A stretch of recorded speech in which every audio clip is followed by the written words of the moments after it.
আজকে হলো অঘ্রাণ মাসের প্রথম বৃহস্পতিবার। তো যতই যাই হোক, আমি বাড়ির বউ, যতই দূরে থাকি, যেখানেই থাকি না কেন, তাই আজকে আর পিজির খাবারটা খাচ্ছি না। মানে পিজির খাবার বলতে ভাতটা নিব। আমি বানাচ্ছি ডাল আর আলু সেদ্ধ। তো বাড়িতে সবাই, মানে মা, দিদি, আমার শাশুড়ি সবাই আজকের দিনে নিরামিষ খায়। তো ওয়েস্ট বেঙ্গলের সবাই আজকের দিনটা নিরামিষই খায়। তো আমি এখানে ডাল বসিয়ে দিয়েছি আর আলু সেদ্ধ। সকাল থেকে খুব খিদাও পেটছে, কারণ 8টার সময় খেয়েছিলাম আমি ধোসা। এখন বেজে গেছে 1:30, 1:30 বেজে গেছে। প্রথমে ভেবেছিলাম আলু সেদ্ধ দিয়ে খেয়ে নেব, তারপরে মনে হলো যে শুকনো শুকনো খেতে পারবো কি পারবো না, তাই ডালটা বসিয়েছি। ডাল ছিল, বসিয়েছি। এখানে আমার আলুটা ফুটে যাচ্ছে। আলুটা হতে যত না সময় লেগেছে, তার চেয়ে বেশি সময় লেগেছে ডাল হতে।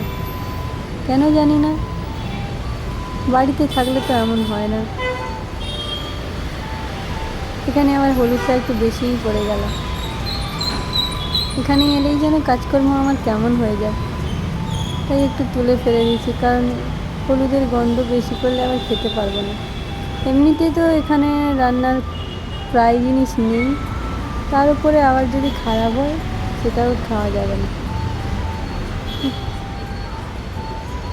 দুবেলার জন্যই করে নিচ্ছি।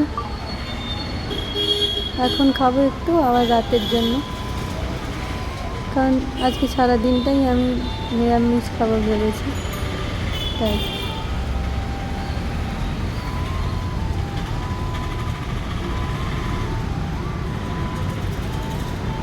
এখানে আমার আলুটা সেদ্ধ হয়ে গেছে। আলুটাকে আমি থালায় তুলে নেব। এখানে আলুটা মেখে নিয়েছি, একটু এখন খাবো আর একটু রাতের জন্য রেখেছি। ডালটা সিদ্ধ হয়ে গেছে, এখন একটু ছুঁকে নিব, মানে ওই তেল আর জিরে দিয়ে। আমার কাছে ফোড়ন, শুকনো লঙ্কা কিছুই নেই।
একটু জিরে আর একটু তেজপাতা দিয়েছি, আর কিছু না।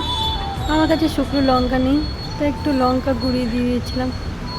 জানি না খেতে ভালো হবে কি বাজে হবে, তো তাও দিয়ে দিলাম। এই ডালটা ছুঁকে রেখেছিলাম, সিদ্ধ হওয়ার পর দিয়ে দিলাম।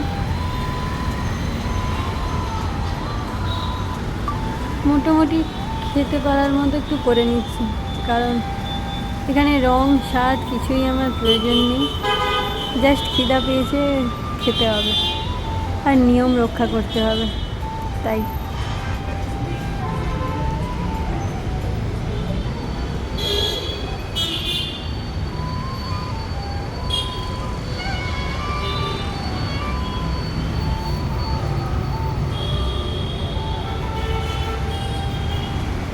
এখানে ডালটা প্রায় হয়ে এসছে। শাশুড়ি মা বলে একটু চিনি দিলে মুগ ডালে ভালো লাগে, তাই একটু চিনি দিয়ে দিলাম, যদি একটু খেতে ভালো লাগে, তাই।